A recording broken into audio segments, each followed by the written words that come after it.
2, big adventures await you on Grimmer 2. Barbarian, the Lost Island and the Land of Dragons. Barbar was a young, strong man who made a living by fishing. He stood out with his blonde hair and blue eyes. One day, he lowered his boat into the water to fish as usual. However, when a storm arose in the evening, lightning struck his boat, causing Barbar to panic. As he was being pulled towards the bottom of the sea, everything seemed to vanish before his eyes like a dream. Suddenly, a hand pulled him out of the sea and onto an island. Finding himself on the island, Barbar began to explore. For a week, he wandered around, discovering many caves and places. One day, he reached a cave on a steep and narrow path. In the cave, he found a sword, shiny and covered in gold. After picking up the sword in astonishment, a passage opened up underground, and Barbar fell into it. After some time, Barbar found himself in a dark and burnt forest. He began to explore and found a river. As he followed the river, he reached a green and beautiful forest. While wandering in the forest, he noticed a sound coming from a cave. Entering the cave, he found a wounded wolf. He helped the wolf, nursing it back to health. After learning that he was in the land of the wolves, Barbar became curious about the dark forest in the land of the dragons. The wolves told him they had been in a long-standing war with the dragons and that Barbar would soon learn their secret. After staying in the land of the wolves for a while, Barbar decided to go to the land of the dragons. The wolves offered to help him, but Barbar decided to continue alone. He set out to find the way to the land of the dragons. Throughout his journey, Barbar encountered harsh natural conditions and wild creatures. However, he continued to progress with determination and eventually reached the land of the dragons. However, what he saw there surprised him. Behind the burnt and dark forest stood a mountain range where gigantic dragons soared. While Barbar pondered how to deal with the dragons, he was captured by a group of wolves. Barbar was brought before the Dragon King by the black and red-eyed wolves. The Dragon King questioned Barbar's intentions and talked with him. Barbar asked why the dragons attacked the wolves and whether it was possible to end the war. The Dragon King explained to Barbar the ancient disputes and power struggles between dragons and wolves.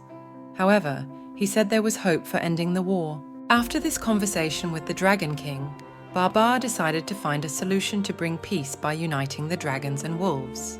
The Dragon King suggested to Barbar to meet with the wolf leader and convince him. However, this journey wouldn't be easy. Barbar set out for the wolf's territory.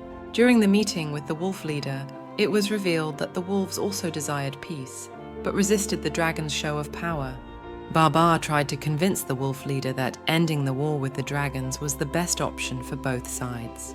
Though skeptical at first, the wolf leader was swayed by Barbar's determination and sincerity. Barbar returned to the Dragon King with the wolf leader. After peace negotiations between the Dragon King and the wolf leader, an agreement was reached between the two sides. The dragons and wolves would now live in peace and cooperate. Barbar returned with pride for successfully completing his mission and was welcomed by the Dragon King with great respect. Part 10. Rebirth. Dragons and wolves would now live in peace and work together. However, with the establishment of peace, a new threat emerged, the treacherous plans of the Dark Lord. The Dark Lord feared the unity of dragons and wolves and plotted intrigues to reignite the war. Barbar, recognizing the new threat, warned the Dragon King and the wolf leader. The Dragon King and the wolf leader decided to unite and thwart the plans of the Dark Lord. Barbar, along with the dragons and wolves, began preparations to fight against the forces of the Dark Lord. The armies of the Dark Lord had completed their preparations to attack the land of dragons. Barbar, along with the dragons and wolves, prepared for a final battle against the forces of the Dark Lord. As the battle began, the sky was covered with black dragons, and the lands were filled with the armies of the Dark Lord. Barbar, dragons, and wolves bravely began to fight together. After a long and grueling battle, the forces of the Dark Lord were defeated, and the enemies were vanquished. The Dragon King and the wolf leader celebrated victory under Barbar's leadership. Peace and tranquility returned to the land of dragons. Barbar received great praise for his heroism and leadership, and was declared the honorable guardian of the kingdom by the Dragon King. As a symbol of the peace established between dragons and wolves, Barbar traveled around the kingdom with the Dragon King and the wolf leader in a grand ceremony.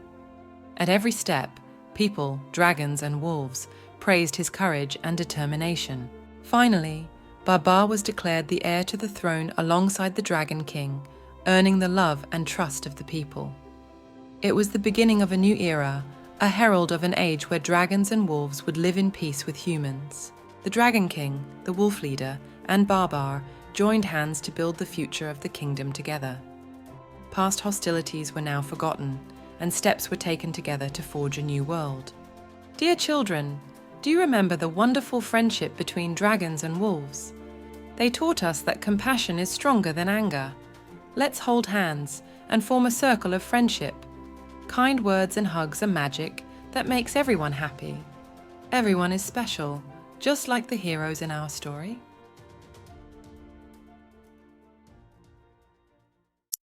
There's a story on Grandma TV, Barbara's adventure, a dark destiny. Beasts and orcs, they chose the fight with a song of hatred, they pierced the night. Oh yeah.